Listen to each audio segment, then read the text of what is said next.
मुसलमानों को इस्लाम को जड़ से निकालने की कोशिश करते रहे, लेकिन खुद जड़ से उखड़ गए। इस्लाम था, इस्लाम है और इस्लाम रहेगा। मैं मजबूर हूं, मेरी मदद कीजिए। लेकिन आज मजबूर अकेला हूं, अनाथ हूं, क्योंकि मेरी बात कोई नहीं सुनने वाला। सनातन धर्म के सभी संगठनों, महामंडलेश्वरों के दरवाजों पर गया, उनसे कहा कि भाई मेरी उच्च स्तरीय जांच करा दीजिए, लेकिन हालात बद से बदतर हो गए। अब तो मुझ पे गैर जमानती वारंट लेकर मेरे घरों की कुर्की की नौबत आ गई है। मैंने बहुत दुखी मन से देश के राष्ट्रपति महोदया से अपील की है, इच्छा मृत्यु के लिए पत्र लिखा है कि मुझे अनुमति दी जाए, क्योंकि मैं बहुत डिप्रेशन में हूं। रोज एक कदम अपने सुसाइड की तरफ बढ़ रहा हूं। मैं अकेला हूं, मेरी आवाज कोई पहुंचाने वाला नहीं। मैं मजबूर हूं, मेरी मदद कीजिए ताकि मेरी मौत से पहले इस्लाम के धर्म वाले अपनी जीत का जश्न न बना पाए। न घबराओ मुसलमानों, अभी खुदा की शान बाकी है। बेशक अभी इस्लाम जिंदा है, कुरान बाकी है। बेशक अल्लाह का करोड़ा एहसान है। जालिमों ने हर दौर में आजमाया है, मुसलमानों को इस्लाम को जड़ से निकालने की कोशिश करते रहे, लेकिन खुद जड़ से उखड़ गए। इस्लाम था, इस्लाम है और इस्लाम रहेगा। एक छोटे से गांव में ये वलवला अंगेज मजमा, मेरे अजीजों, मैं चैलेंज करता हूं किसी नेता को कि ये जोश ला करके दिखा। भीड़ तो बहुत हो सकती है, 500 की 200 की तो भीड़ हो सकती है, और 100 रुपये लेकर आने वालों की तो भीड़ हो सकती है जी। लेकिन मेरे रब की जात पर मुझे यकीन है कि जिस इलाके में भी मैं जाऊंगा वहां 100-200 रुपये लेकर आने वालों की भीड़ नहीं, बल्कि अपनी गर्दन मेरे मुस्तफा के नाम पर देने की। मेरे अजीजों,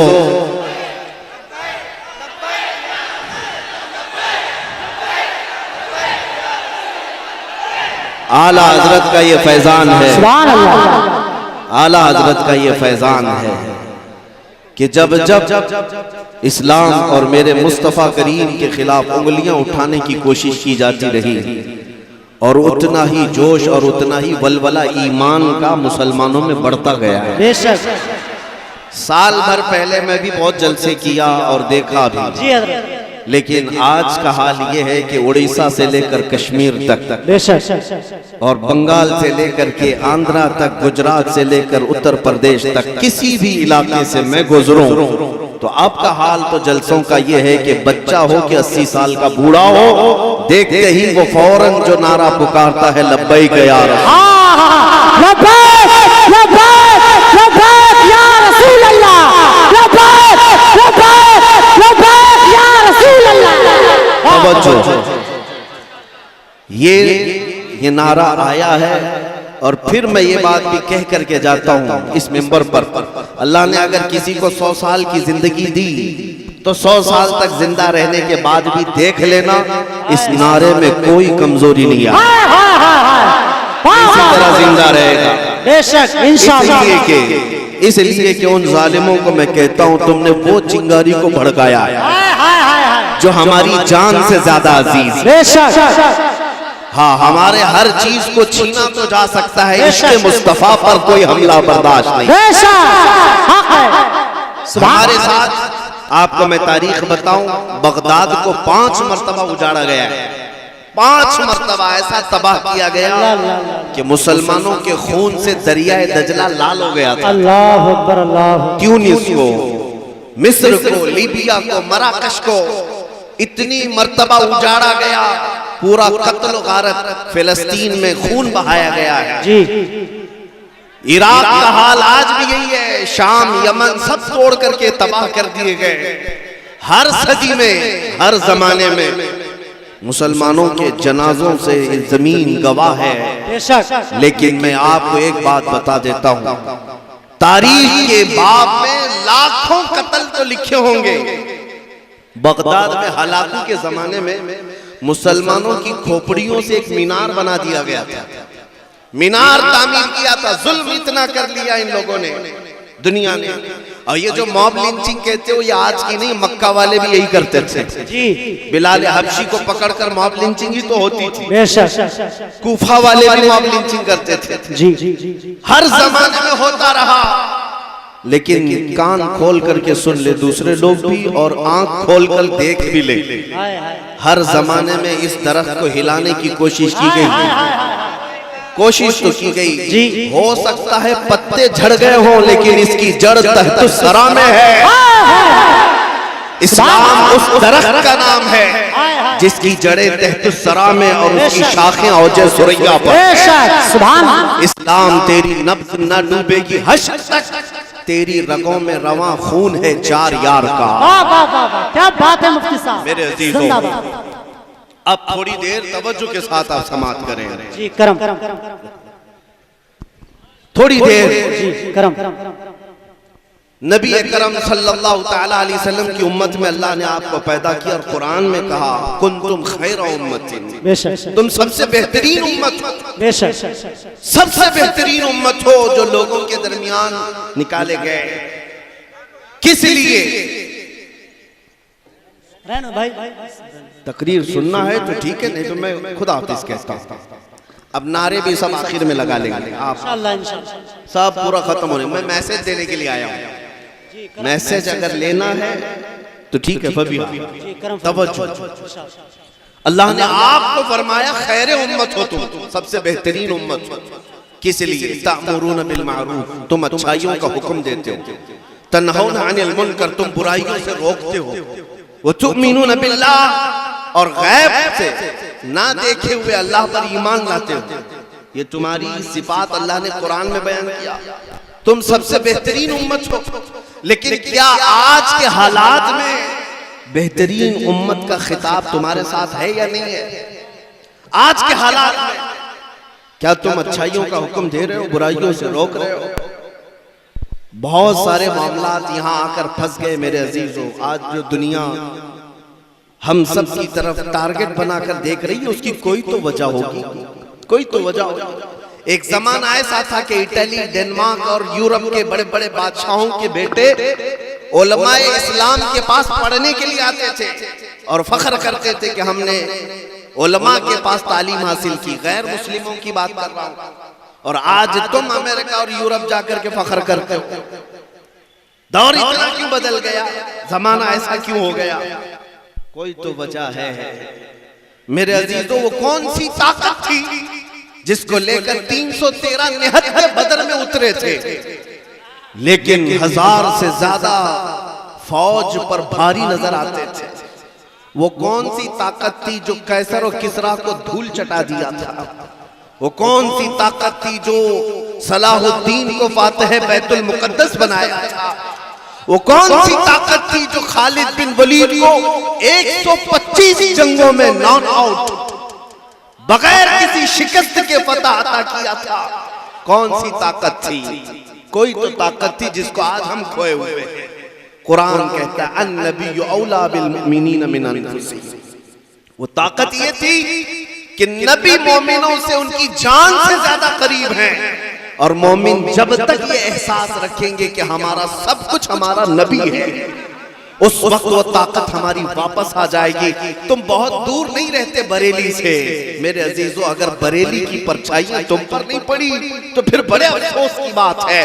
दुनिया के कोने कोने में रहने वाले बरेली की छांव में आज इश्क मुस्तफा में जिला पा रहे हैं, और तुम बरेली के बहुत करीब रहते हो। तो बरेली का मैसेज तो सुनो। बरेली वाले ने ये मैसेज दिया था, दहन में जुबान तुम्हारे लिए या रसूल अल्लाह, दहन में जुबान तुम्हारे लिए, बदन में है जान तुम्हारे लिए। हम आए यहाँ तुम्हारे लिए या रसूल अल्लाह, उठे भी वहाँ तुम्हारे लिए। हमारा सब कुछ रसूलुल्लाह के लिए है। ये तो 100 साल पहले आला हजरत ने हमें मैसेज दिया था। 100 साल के बाद हमारी आंखों ने उनके एक जानशीन को देखा ताजुश शरिया की शक्ल में। आपने तो देखा होगा, करीब रहते हैं।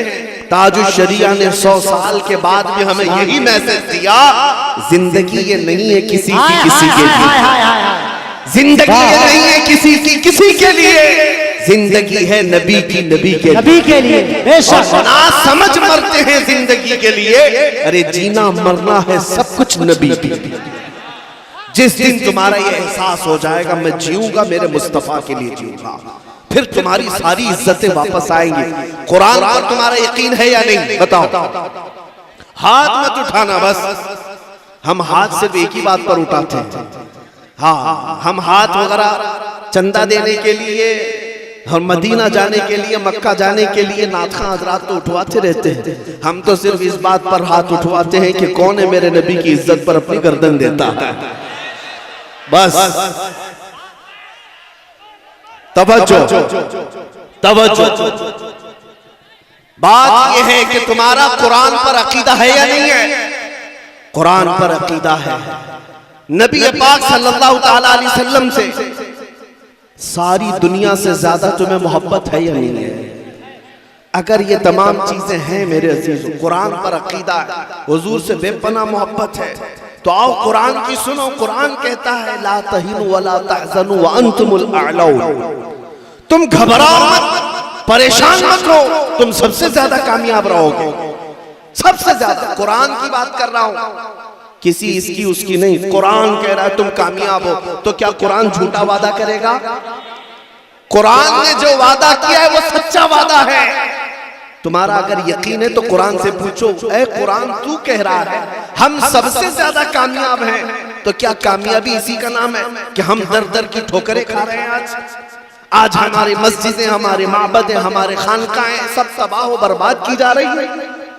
आज हमारे हालात ऐसे कि रोटी कपड़े के नाम पर हम मोहताज नजर आ रहे हैं। कुरान तो कहता है तुम कामयाब हो, कुरान कहता है तुम कामयाब हो। तो हमने कुरान से पूछा फिर कामयाबी किसे कहते हैं? कुरान ने कहा आगे की बात पढ़ ले, इन कुंतुम मुमिनीन, अगर तुम ईमान वाले हो। फिर हमने पूछा ईमान किसे कहते हैं? ईमान किसे कहते हैं?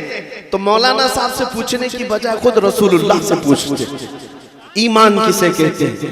नबी पाक फरमाते हैं ला युमिनु अहदुकुम हत्ता अकूना अहब्बा इलैहि मिन वालिदिही व वलदिही वन नासी अजमईन। तुम में से उस वक्त तक कोई कामिल ईमान वाला नहीं हो सकता जब तक वो अपनी औलाद, अपने माँ बाप और सारी दुनिया से ज्यादा मुझसे मोहब्बत न करे। ये है ईमान। जब तुम्हारे अंदर ये बात आ जाएगी कि कसरत से मेरे आका से मोहब्बत करते हो, तो फिर कुरान का जो वादा है तुम सबसे ज्यादा कामयाब रहोगे, सबसे ज्यादा कामयाब रहोगे। डरो मत, घबराओ मत, तुम्हारे पास बहुत बड़ी दौलत है मेरे मुस्तफा की मोहब्बत की दौलत। बस इस चिंगारी को थोड़ा शोला बनाने की बात है। बस मैं नाउमीद नहीं हूं। बंद कर इस वाले का यू को बिल्कुल बंद कर दो, यू को बंद कर दो इस वाले। हाँ, मैं सिर्फ और सिर्फ आप तमामी हजरात को ये बात बताना चाहता हूं कि नबी पाक सल्लल्लाहु ताला अलैहि वसल्लम से अगर जान से ज्यादा मोहब्बत हो जाए तो कुरान का जो वादा है वो कामयाबी का वो वादा बिल्कुल बरहक है। क्योंकि कुरान ने जब वादा किया था सहाबा ने वो वादा देखा है। वो बगैर चप्पल के आए थे बदर में, बगैर साजो सामान और बगैर तलवारों के आए थे। एक सहाबी हजरत सुहैल कहते हैं हमारे पास तो ऐसी तलवारें थी जिससे सब्जी भी नहीं कट पाती थी। लेकिन बद्र के मैदान में एक सहाबी हजरत उकाशा कहते हैं मेरे पास तो कुछ भी नहीं था बस सिवाय मेरे मुस्तफ़ा की मोहब्बत के। आया मैदान में, कहा या रसूल अल्लाह मैं भी मैदान में उतरता हूँ, मेरे पास कुछ साजो सामान हथियार नहीं। हुजूर पाक ने फरमाया कोई लकड़ी पड़ी तो लाओ। वो कहते हैं खजूर के तने की एक सूखी हुई लकड़ी मेरे हाथ में आई, मैं नबी पाक के पास दिया। हुजूर पाक ने अपना हाथ उस लकड़ी पर फेरा और कहा जाओ इसी से लड़ो। हज़रत उकाशा कहते हैं वो सूखी लकड़ी लेकर मैं मैदान में उतरा, उसी से कई काफिरों को मारा था। वो तलवार से ज्यादा असर करती थी। मेरे अजीजों, ये मदद जो सहाबा को आई थी वो इश्क मुस्तफ़ा की बदौलत। उनका यकीन था रसूलुल्लाह की जात पर कि हम नबी के पीछे हैं, उतरना हमारा काम है, फतह देना मौला की शान है, रब ताला की शान है। इसीलिए आपको पता है जब इराक फतह हुआ 300 सहाबा थे साद इब्ने अबी वक्कास के साथ। ये सहाबी का अकीदा तो देखो, सहाबी रसूल हैं। जब इराक फतह हुआ तो उनको ईरान भी जाना था। इराक और ईरान के बीच में दरियाए दजला है, क्रॉस करने के लिए कोई ब्रिज नहीं।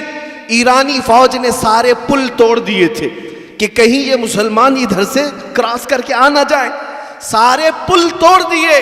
साद इब्ने अबी वक्कास का हौसला ना तोड़ सके, अपने साथियों से कहा कि चलना है। सबों ने कहा चलना तो है लेकिन दरिया है, दरिया है, कोई पुल नहीं, कोई ब्रिज नहीं। दरिया दजला कोई तालाब का नाम नहीं है, दुनिया की एक बहुत बड़ी नदी का नाम है। गहराई भी ज्यादा है, चौड़ाई भी ज्यादा है। साद इब्ने अबी वक्कास का हौसला फिर भी पस्त नहीं। तारीख तबरी में ये रिवायत मौजूद है। उनके साथियों ने पूछा साद इब्ने अबी वक्कास से कि जाएं उस तरफ तो कैसे जाएं। साद इब्ने अबी वक्कास ने कहा किसी पुल किसी ब्रिज की जरूरत नहीं, अपने अपने घोड़े लो और पानी में डाल दो, पार कराना मौला की तरफ से है। दरियाए दजला के ऊपर 300 सहाबा ने घोड़े डाल दिए और घोड़े ऐसे चलते हुए गए, यहां तक कि दरिया पार कर लिया, किसी घोड़े के टाप में तक पानी नहीं आया। वो चल पड़े, सहाबा की सवारियां पानी पर चलती रही, दरिया उबूर करके आ गए। ईरान की तारीख में ये लिखा हुआ है, उन्होंने देख करके कहा था ये तो आने वाले इंसान नहीं जिन्नात नजर आते हैं। दुनिया हैरान है। इसीलिए शायर ने कहा था दीवान गाने इश्क मोहम्मद को देखकर घबरा गई है गर्दिशे दौरा कभी कभी, घबरा गई है गर्दिशे दौरा कभी कभी। ये मेरे मुस्तफ़ा करीम के गुलामों के हाल थे।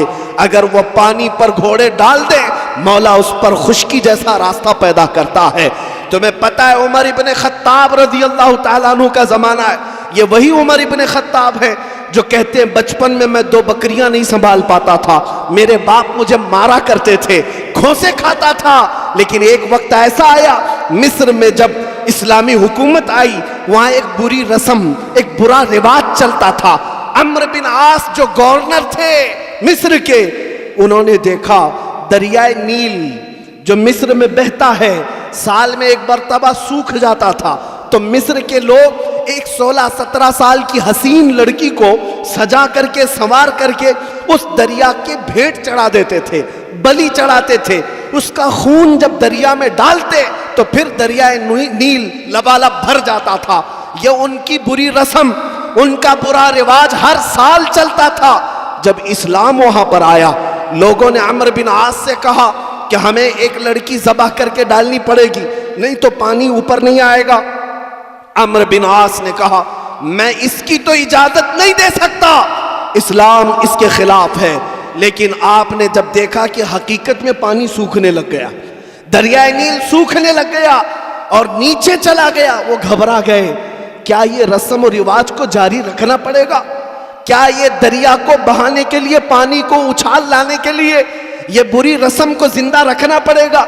इसी कश्मकश में अम्र बिन आस ने खत लिखा मदीने में उमर इब्ने खत्ताब को रज़ी अल्लाह ताला अन्हु। अमीरुल मोमिनीन उमर इब्ने खत्ताब के पास जब खत आया, सुनो ऐ मुसलमानों, जो ये कहता है मेरे मुस्तफ़ा की गुलामी में नफा क्या है, हुजूर की वफादारी में फायदा क्या है, कान खोलकर सुन ले, फायदा मैं बताता हूं। उमर इब्ने खत्ताब उसके बाद जवाब में एक खत अम्र बिन आस को लिखते हैं जो मिस्र के गवर्नर थे, और दूसरा खत दरियाए नील के नाम पे लिखते। आज तक सुना है कभी किसी ने दरिया को भी खत लिख के कहा हो, पानी को खत लिखा हो किसी ने? ये सिर्फ मोहम्मद अरबी के गुलामों का राज है, राज है। खत अम्र बिन आस को लिखा, कहा तुमने जो किया बिल्कुल सही किया, तुम अपनी उस बात पर कायम रहो, और एक खत मैं तुम्हें भेज रहा हूं, ये दरियाए नील में दे देना। दरियाए नील को क्या खत लिखा था? खत लिखा बिस्मिल्लाहिर्रहमानिर्रहीम, ऐ दरियाए नील, अगर तू अल्लाह के हुक्म से चलता है तो उमर इब्ने खत्ताब अल्लाह का बंदा हुक्म देता है कि जारी हो जा, और अगर अल्लाह के हुक्म से नहीं चलता तो हमें तेरे पानी की कोई जरूरत नहीं। ये खत लिखा और भेजा। हजरत अमर बिन आस के पास जब उमर इब्ने खत्ताब का खत आया, जब दोनों खत आए, अपना खत रख लिया, दरियाए नील का खत ले जाकर दरियाए नील में डाला। तारीख में मौजूद है, अचानक जोश आया पानी में और 16 गज ऊपर दरियाए नील का पानी बहने लगा। और उतना ही नहीं, 1400 साल गुजर गए, आज भी दरियाए नील लबालब भरा नजर आता है। ये कहना ये चाहता हूं, तुम पूछते हो मोहम्मद अरबी के गुलामी में मिलता क्या है? एक बार हुजूर की वफादारी करके तो देख लो। दुनिया तो दुनिया है, पानी पर भी मौला तुम्हारा राज कायम फरमाए। सुभान अल्लाह, नारे तकबीर, नारे रिसालत, असमते रसूल अकरम, वक़ारे रसूल अकरम। सुभान। जब तक बिके न थे तो कोई पूछता न था, जब तक बिके न थे तो कोई पूछता न था। या रसूल अल्लाह, तुमने खरीद कर हमें अनमोल, बिक करके तो देखो है जवान, बहुत अच्छे बिक करके तो देखो। मेरा ये पैगाम है हर नौजवान को, काश हमारे मजमे से, हमारे मोहल्लों से, हमारी बस्तियों से चंद नौजवान ऐसे खड़े हो जाएं जो अहद कर लें। जितने जोश में तुम नारा लगाते हो, जितने जोश में तुम नारा लगाते हो, काश इतना जोश तुम्हारे ईमान में आ जाए, इतना जोश मेरे मुस्तफा की मोहब्बत में आ जाए, और ये अहद कर लो कि मैं दुनिया को ये बताऊंगा कि नबी पाक सल्लल्लाहु ताला अलैहि वसल्लम की मोहब्बत की बात करते हो। आज से मैं जिंदगी जीऊंगा तो मेरे मुस्तफा के अखलाक में जीऊंगा। जिस दिन ये नौजवानों तय कर लो तो फिर बाजारे नबी में बिकने की बात, शायर ने कहा है, बेदाम ही बिक जाइए बाजारे नबी में, बेदाम ही बिक जाइए बाजारे नबी में। इस शान के सौदे में खसारे नहीं होते, ये नाज ये अंदाज हमारे नहीं होते, झोली में अगर टुकड़े तुम्हारे नहीं होते, जब तक के मदीने से इशारे नहीं होते, रोशन मेरी किस्मत के सितारे नहीं होते। एक दिन तुम भी ऐलान करोगे, तुम्हें भी वो इज्जतें देखनी होंगी। जो कुछ भी इज्जत हमें मिलती है वो मेरे मुस्तफा के कदमों से मिलती है। वफादारी करो, वफादारी करो। अब असर का वक्त हो चुका है, मैं अपनी गुफ्तगू समेटता हूं। अपने दिल पर हाथ रख करके बताओ, तुम्हारा यह अकीदा है कि दुनिया का सबसे हसीन चेहरा मेरे मुस्तफा का है? बेशक हक है। आमिना के लाल का चेहरा सबसे हसीन है? सबसे हसीन चेहरा होने का तुम्हारा अकीदा है, तो फिर अपने चेहरे पर हाथ रखकर देखो, उस हसीन चेहरे की तरह तुम अपना चेहरा क्यों नहीं बनाते? बहुत अच्छा पैगाम है हज़रत। अगर सबसे हसीन चेहरा वो है तो फिर दुनिया के चेहरों की इक्तिदा क्यों करते हो? बहुत अच्छे पैगाम। ऐरे गैरे नत्थु खेरे के पीछे चल पड़े जो जहन्नम की तरफ ले जाने वाले। आज हमारे बच्चों को टिकटॉक ने तो ऐसा मुजरे करना सिखाया है, नाउजुबिल्लाह, तुम्हें अंदाजा भी नहीं कि ये तुम्हें न मर्द बनाना चाहते न औरत, एक बीच की मखलूक बनाकर छोड़ देंगे। और उसके बावजूद तुम उसको फैशन समझते हो, फैशन समझते हो। अच्छा भला नौजवान अपने कानों में बालियां पहनने लग गया, जी हज़रत, हाथों में चूड़ियां पहनने लग गया। जी। अच्छा भला नौजवान चोटी रखने लग गया, अच्छा भला नौजवान कपड़े फाड़ कर पहनने लग गया। जी, जी, जी। मैं पूछता हूं, तुझे दुनिया का ये फैशन पसंद आता है? ऐ नौजवान, अगर मेरे मुस्तफा से इश्क होता तो तू ये कहता, दुनिया अगर नंगा रहने पर फख्र करती है तो मैं आमिना के लाल की इक्तिदा करके फख्र करूं, मैं उनके लिबास में फख्र करूंगा। देखना फिर इज्जतें क्या होती, इज्जतें क्या होती। मेरे अजीजों, ये सिर्फ हमारा लिबास है, जी। लोग इज्जत करते हैं ये मेरे मुस्तफा के लिबास की वजह से, सुन्नत की वजह से। और जब यहाँ पर ये इज्जत है तो कब्र में भी होगी और हशर में भी होगी, इंशाअल्लाह, इंशाअल्लाह, बेशक। आज का मेरा मैसेज यही है, यही मेरा मैसेज है जो आला हजरत ने 100 साल पहले कहा था। कान खोलकर सुनो, 100 साल पहले कहा था वो मैसेज क्या है? आज ले उनकी पनाह, आज मदद मांग उनसे, आज ले उनकी पनाह, आज मदद मांग उनसे, कल न मानेंगे कयामत में अगर मान गया।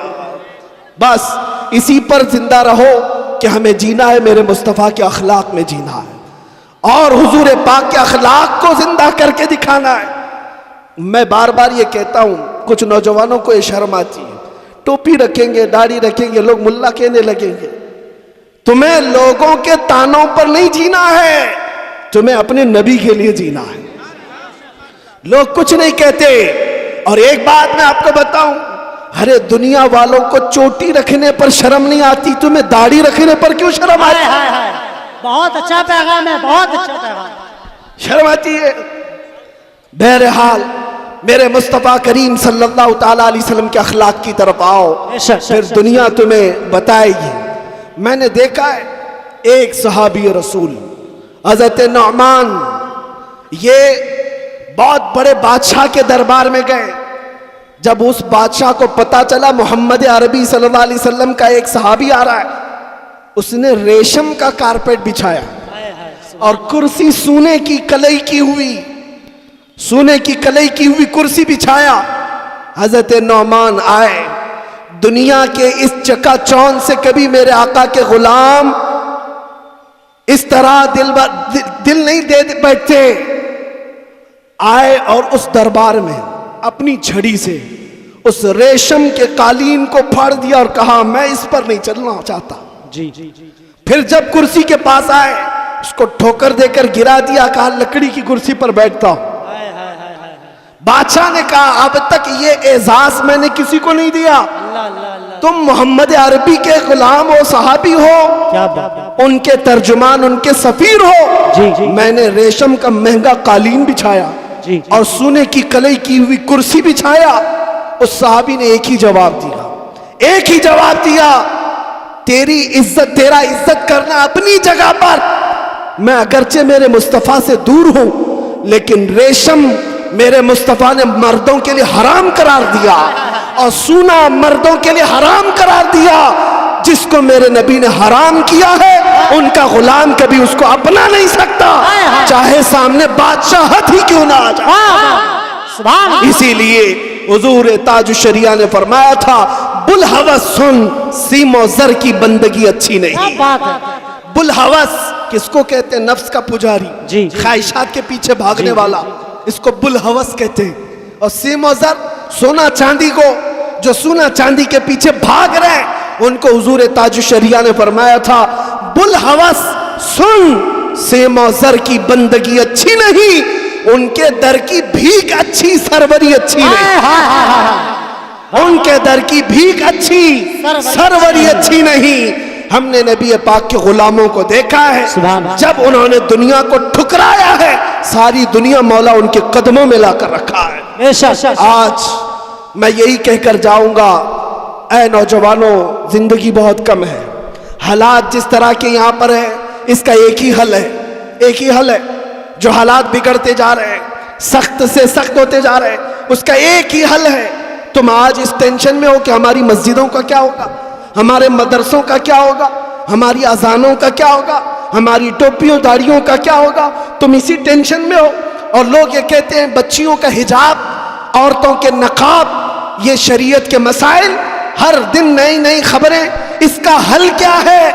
इन सब मसाइल का हल मैं एक ही बात में बताता हूं, एक ही बात, कि मोहम्मद से वफा तूने, कि मोहम्मद से वफा तूने, तो हम तेरे हैं, ये जहां चीज है क्या लौहो कलम तेरे। सुभान अल्लाह, बेशक सारे मसाइल का हल एक है, सारे मसाइल का हल एक है। इसलिए कि दुनिया जान रही है कि ये फीके हैं, अंदर से खोखले हैं, अंदर से खाली हैं।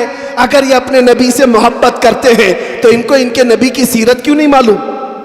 एक पंडित ने, और वो प्रोफेसर भी है, उन्होंने मेरे सामने बैठ कर के कहा, मौलाना आपकी बातें बड़ी बड़ी ठीक है, इश्क और मोहब्बत की आप जो बात कर रहे हैं, आपकी कौम से पूछें कितने लोग हैं जो आपके नबी की सीरत पढ़े हुए हैं, कौन कौन है जो उनके औलाद, उनके खानदान और उनकी जिंदगी को जानता है। कितने हैं जो उनकी मक्का की जिंदगी, मदीने की जिंदगी को जानते हैं?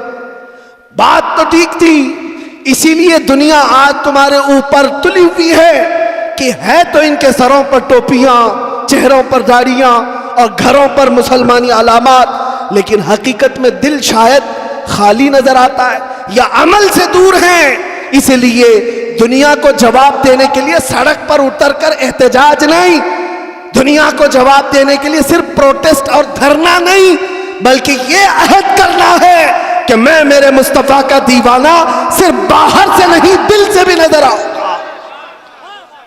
मैं अपनी सारी चीजें कुर्बान करता हूं, जो मेरे नबी को नापसंद है उस चीज को मैं नहीं करता चाहता। क्या ऐ नौजवानों, हुजूर की मोहब्बत पर फिदा होकर नारे तो लगाते हो, सुबह गाने सुनते हुए उठते हो, रात को गाने सुनते हुए सोते हो, क्या ये मोहब्बत का तकाजा है? क्या ये मोहब्बत का तकाजा है? चौराहे पर खड़े होकर अगर तुम्हारी आंखें बहकती हैं और अजनबी लड़कियों के पर्दे को चाक करती हैं, तो क्या ये मेरे मुस्तफा की गुलामी का तकाजा है? शर्म आ जाएगी। तुम्हारी निस्बत अगर मेरे मुस्तफा से है तो तुम्हारी आंखें इतनी महफूज हो जाएं कि अहरे गहरे को ना देखे, बल्कि आंखें संभाल कर रखे। मैं आंखें इसलिए संभाला हूं कि देखना है तो मुझे ताजदारे कायनात को देखना है, सबसे हसीन चेहरे को देखना है। आंखें बचाओ, अपने अखलाक बचाओ, अपना ईमान बचाओ। बस इस बात पर मैं अपनी गुफ्तगू खत्म करता हूं। उन्हें जाना, उन्हें माना, न रखा गैर से काम। उन्हें जाना, उन्हें माना, न रखा गैर से काम। लिल्लाहिल हम्द, मैं दुनिया से मुसलमान गया। ऐ नौजवानों उठो, कुव्वते इश्क से हर पस्त को बाला कर दो, कुव्वते इश्क से हर पस्त को बाला कर दो, दहर में नामे मोहम्मद से उजाला कर दो। वाखिर दावाना अनिल हम्दुलिल्लाह।